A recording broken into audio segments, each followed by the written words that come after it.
2018년 지방선거 때 친형 강제 입원 관련 허위사실 공표 혐의로 기소됐다가 무죄가 확정된 이재명 민주당 대선 후보. 재판 과정에 유명 법무법인과 변호사 여러 명을 선임했는데 재산은 3억 원 정도만 줄어 변호사비 대납 의혹이 일었습니다. 소셜미디어에서 활발하게 활동하던 50대 이모 씨는 검찰 출신 A 변호사가 현금 3억 원과 기업 주식 20억 원 상당을 변호사비로 받은 정황이 있다며 관련 녹취를 한 시민단체에 건넸고 지난해 10월 고발과 함께 검찰 수사가 시작됐습니다. 그런데 어젯밤 이 씨가 석 달째 투숙해온 서울의 한 모텔에서 숨진 채 발견됐습니다. 경찰은 현장에 유서는 없었고 외부 침입 흔적도 없었다고 밝혔습니다. 이 씨는 한 달 전 소셜미디어에 대장동 의혹 관련자들의 잇따른 사망 소식에 자신은 극단적 선택을 하지 않겠다는 글을 남기기도 했습니다. 더불어민주당에서 하는 공격을 굉장히 힘들어 하셨습니다. 법률적으로 고소고발도 했고 저작범으로 보는 그런 한마디 한마디가 압박으로 다가왔고 검찰은 지난해 11월 법조윤리협의회 사무실과 세무서 등을 압수수색하고 숨진 이 씨도 한 차례 참고인 조사를 했습니다. 이 후보 측은 사법연수원 동기나 친구 변호사들을 선임했고 비용은 계좌로 정상 송금했다며 의혹을 부인해왔습니다. 정말로 변호사비를 불법으로 와서 저를 구속하세요. 허위사실 유포나 무고행위를 이렇게 방치해가지고. 경찰은 부검을 통해 사망 원인을 조사할 방침입니다. SBS 안희재입니다. 이재명 의원의 변호사비 대납 의혹을 수사 중인 검찰이 어제 압수수색을 벌인 곳은 검사 출신 이태영 변호사 사무실입니다. 이 변호사는 지난 2018년 이재명 의원이 경기도지사 시절 공직선거법 위반 혐의로 재판을 받을 당시 변호인이었습니다. 이번 사건 의혹은 당시 이 변호사를 비롯한 변호인들이 쌍방울그룹 전환사채 등으로 대신 수임료를 받았다는 내용입니다. 지난해 10월 한 시민단체가 고발장을 제출했고 검찰은 지난해 11월 법조윤리협의회 사무실과 서울지역 세무서 등을 압수수색해 관련 수임 내역 등을 입수했습니다. 이 변호사를 비롯한 당시 변호인단도 참고인 신분으로 검찰에 출석해 조사를 받았습니다. 검찰은 또 어제 쌍방울 본사로 수사관들을 보내 압수수색을 진행했습니다. 지난달 23일에 이어 보름 만에 두 번째 강제 수사가 이루어진 겁니다. 수사팀 행보가 빨라지면서 검찰 칼끝이 조만간 이 의원을 정면 겨냥할 거란 관측도 나오고 있습니다. 쌍방울 측은 SBS 취재진에게 검찰 조사에 성실히 협조하고 있다며 이번 압수수색과 관련해 어떠한 입장도 내기 어렵다고 밝혔습니다. 앞서 이재명 의원은 지난해 10월 경기도청에서 이루어진 국정감사에서 변호사비를 다 지불했다며 관련 의혹을 전면 부인했습니다. SBS 신용식입니다. 경기도지사 시절 수사와 재판을 받았던 이재명 민주당 대표. 저는 변호사비를 농협하고 삼성증권 계좌로 다 송금했고 그 금액은 2억 5천만 원이 조금 넘습니다. 이보다 훨씬 많은 20억여 원 변호사 비용을 누군가 대신 내준 게 아니냐는 의혹은 고발로 이어졌습니다. 검찰은 지난 8일 이 대표의 이 말이 선거법상 허위사실 공표로 보긴 어렵다며 불기소 처분하면서 결정문엔 대납 가능성을 배제할 수 없다고 명시했습니다. 2년여 동안 대형 로펌 등 10여 곳을 선임해 지급한 액수로 보기엔 이례적인 소액 인점 등 금액이 더 있을 가능성이 있다는 겁니다. 또 계좌 추적 결과 쌍방울그룹 전환사채 등 일부가 편법으로 발행되고 자금 세탁 의심 정황도 확인됐다고 했습니다. 이 대표와 변호사들 쌍방울그룹 관계를 봤을 때 대납 가능성이 있다고 봤습니다. 변호사들이 쌍방울그룹 사회이사 등을 역임하며 급여 등을 받았는데 이 명목으로 돈이 건네졌을 가능성을 배제할 수 없다는 겁니다. 그럼에도 불기소 처분을 한 건 선거법 공소시효가 짧아 추가 수사에 한계가 있었다고 설명했습니다. 이 대표 아들 동호 씨도 경찰에 소환됐습니다. 지난 대선 기간 불거졌던 불법 도박 및 성매매 혐의에 대해 조사를 받은 겁니다. 박홍근 민주당 원내대표는 문제 생길 때까지 하겠다는 의도가 있지 않는 이상 이 정도까지 할 수 있나 싶다며 수사에 불만을 드러냈습니다. SBS 박하정입니다. 이재명 민주당 대표의 변호사비 대납 의혹의 핵심 인물인 쌍방울그룹 김성태 회장의 최측근이 귀국해 검찰 조사를 받고 있습니다. 검찰은 쌍방울 계열사 대표 이모 씨의 신병을 어제 오전에 인천공항에서 확보했습니다. 이 씨는 김성태 회장의 최측근으로 쌍방울그룹의 횡령 배임 혐의와 변호사비 대납 의혹의 핵심적인 역할을 한 것으로 전해졌습니다. 수사가 본격화하자 이 씨는 해외로 출국했고 검찰은 지난달 말 인터폴 적색 수배를 내렸습니다. 화천대유 자산관리의 대주주 김만배 씨가 대장동 사업에서 얻은 범죄 수익을 숨긴 혐의를 받는 김 씨의 측근들이 구속됐습니다. 서울중앙지법은 화천대유 이사 겸 전 쌍방울그룹 부회장 최우향 씨와 화천대유 공동대표 이한성 씨의 구속영장을 발부했습니다. 이들은 지난해 10월부터 올해 7월까지 김만배 씨의 지시를 받아 대장동 개발 수익 250억 원 상당을 수표로 뽑아 몰래 보관하거나 허위 회계 처리를 해 차명으로 부동산을 사들여 은닉한 혐의를 받습니다. 쌍방울 김성태 전 회장의 자금 관리를 맡았던 인물이 태국 정부에 체포됐습니다. 수원지검은 태국 정부와 함께 김성태 금고지기 역할을 했던 김모 씨의 국내 송화 일정을 조율하고 있습니다. 쌍방울 그룹 자금 관련 횡령, 배임 등 혐의를 받고 있는 김 씨가 지난 5월 캄보디아 일대 등으로 해외 도피하자 검찰은 인터폴에 김 씨에 대한 적색 수배를 요청했습니다. 2011년 10월부터 7년 가까이 쌍방울 그룹의 고문과 사회이사를 맡은 이화영 전 경기평화부지사. 2018년 7월 경기부지사에 취임한 뒤 쌍방울의 금품 공세는 더 은밀해지고 과감해진 사실이 검찰 공소장을 통해 공개됐습니다. 쌍방울은 법인카드 제공을 숨기기 위해 계열사 총무팀장 카드를 지급했고 이 전 부지사는 경기부지사에 이어 킨텍스 사장 시절까지 3년 넘게 이 카드로 2억 원 가까이 사용한 걸로 드러났습니다. 검찰은 쌍방울이 대북 사업 추진에 이 전 부지사의 도움을 받는 대가로 금품을 건넨 걸로 보고 있습니다. 쌍방울은 2019년 5월 북한 민족경제협력연합회와 지하자원개발과 철도건설 등 6개 분야 우선 사업권을 보장하는 경협 합의서를 체결해 관련 계열사 주가가 급등했는데 여기에도 이 전 부지사가 도움을 줬다는 게 검찰의 판단입니다.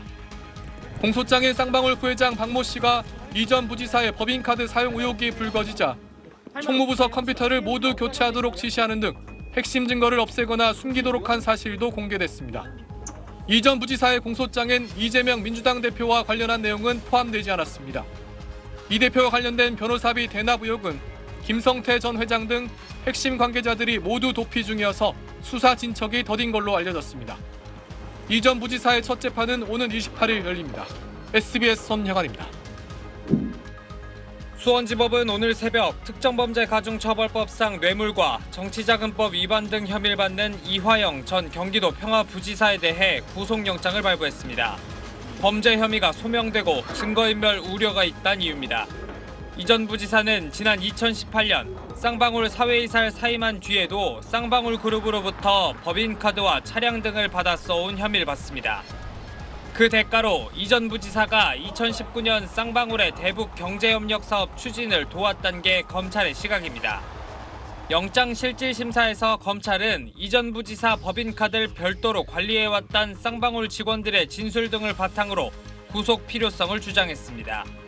또 구체적인 법인카드 사용처 내역과 함께 재작년 이 전 부지사들이 졸업예정자 신분으로 쌍방울 계열사 중 한 곳에 취업했다며 특혜 의혹도 제기했습니다.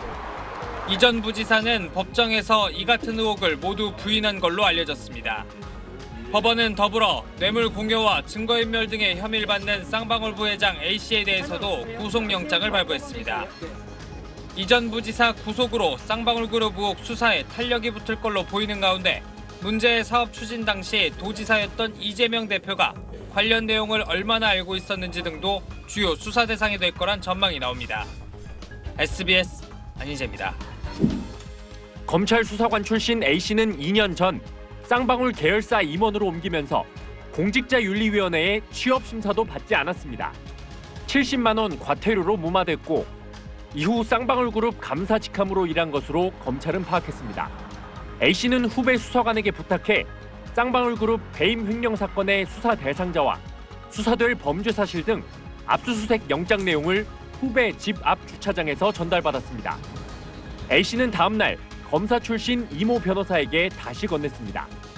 쌍방울 사회이사인 이모 변호사는 쌍방울그룹 전반에 대한 법률 자문을 해주며 쌍방울그룹 배임 횡령 사건 수사에 대한 대책을 준비하던 사람입니다. 이 변호사가 자료를 넘겨받은 지 사흘 만에 쌍방울그룹 자금을 관리하던 재경 총괄본부장이 캄보디아로 도주했고 그로부터 또 사흘 뒤 이 변호사가 수사기밀 자료를 PDF 파일로 만든 날 김성태가 싱가포르로 출국했습니다. 수사 기밀 유출 지시하신 건가요? 지금 재판 중이라 이게 심각한 윤리 위반 행위 아니에요? 죄송합니다. 변호사비 대납 관련해서도 유출된 수사기밀에 바탕한 법적 조언이 잇따른 도주의 계기로 의심이 되지만 범인 도피죄는 적용되지 않았고 개인정보법 위반 혐의로만 불구속 기소됐습니다. 검찰이라든지 법조계의 민낯이라고 볼 수 있는 거죠. 법조계의 카르텔을 이용한 거래 관계가 있는 거 아니냐라고 의심할 수밖에 없는 거죠. 이 씨 측은 수사기밀 자료의 출처를 알지 못했고 부정한 목적으로 받은 것은 아니라는 입장을 재판에서 고수하고 있습니다. SBS 원종진입니다. 전북 남원 출신 조폭이다. 불법 오락실로 돈을 벌었다. 김성태 전 회장을 둘러싼 소문만 무성합니다.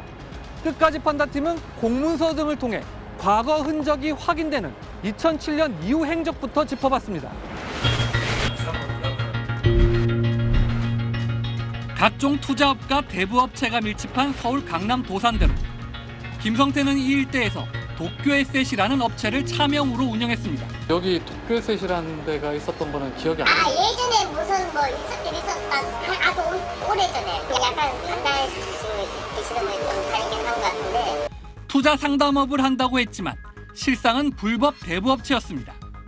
취재진이 확인한 불법 대부 액수만 약 318억 원.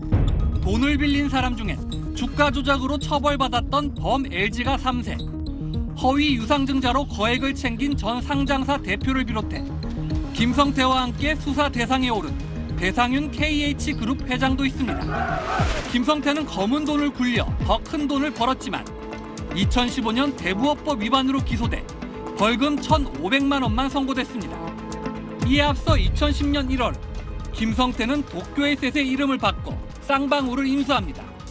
불법 대부업체가 쌍방울 최대 주주가 됐는데 그는 이미 측근과 가족을 동원해 쌍방울 주가 조작에 착수한 상태였습니다. 하지만 이 작전은 2013년 설립된 증권범죄합동수사단의 수사 대상이 됩니다.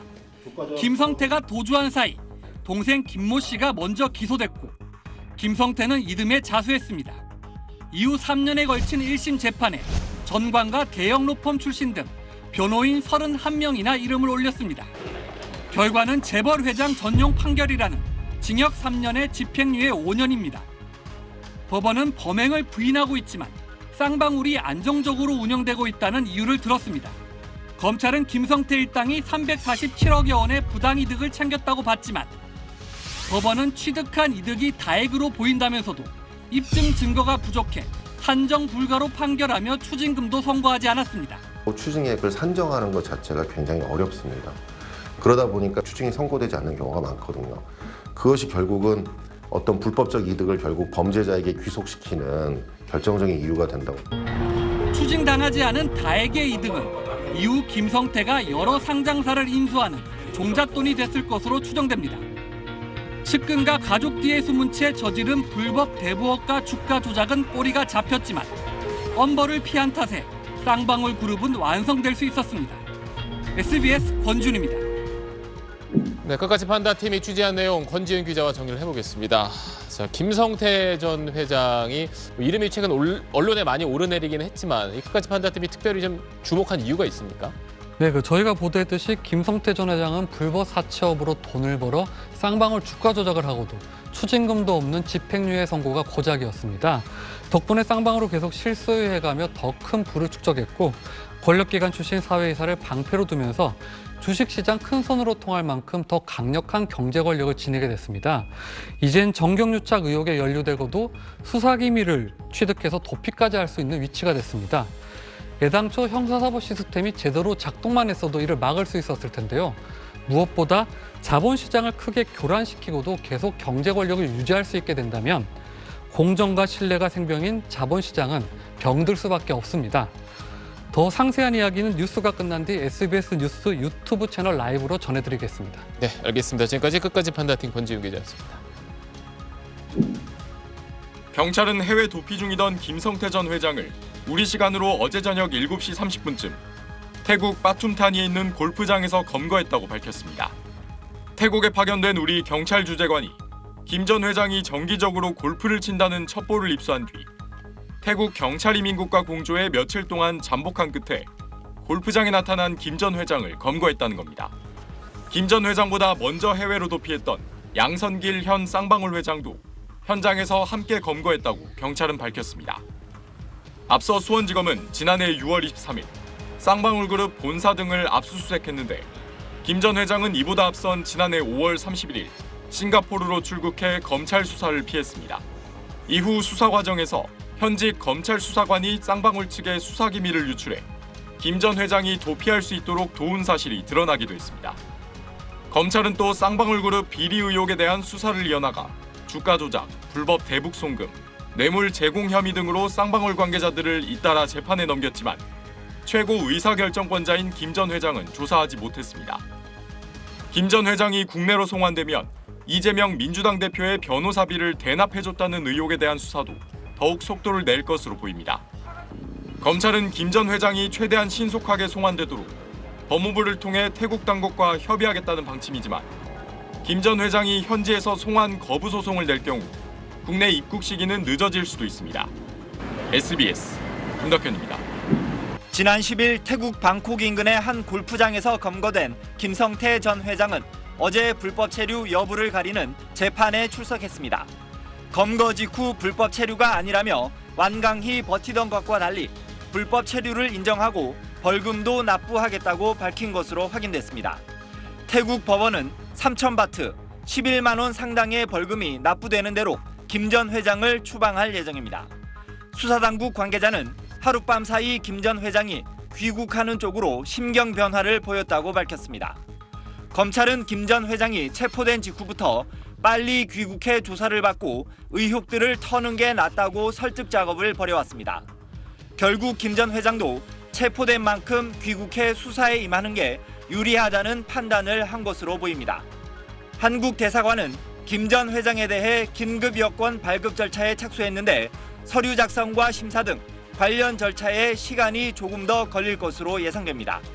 때문에 김 전 회장은 다음 주 월요일이나 화요일쯤 송환될 가능성이 큽니다. 태국 경찰이 김 전 회장을 대한민국 국적기에 탑승시키는 대로 한국 법무부와 검찰은 신병을 인계받아 체포영장을 집행하게 됩니다. 이와 함께 김 전 회장의 도피를 돕거나 증거를 인멸한 혐의를 받는 쌍방울 관계자 4명도 구속됐습니다. 수원지법은 김 전 회장의 동생인 쌍방울 부회장 김모 씨 등 4명에 대해 범죄 혐의와 증거인멸, 도주 우려 등 구속 사유가 모두 소명됐다며 구속영장을 발부했습니다. 쌍방울 그룹과 관련된 각종 의혹의 정점에 있는 인물인 김 전 회장이 송환되고 관련자들이 추가로 구속되면서 수사도 급물살을 탈 것으로 보입니다. SBS 김웅수입니다.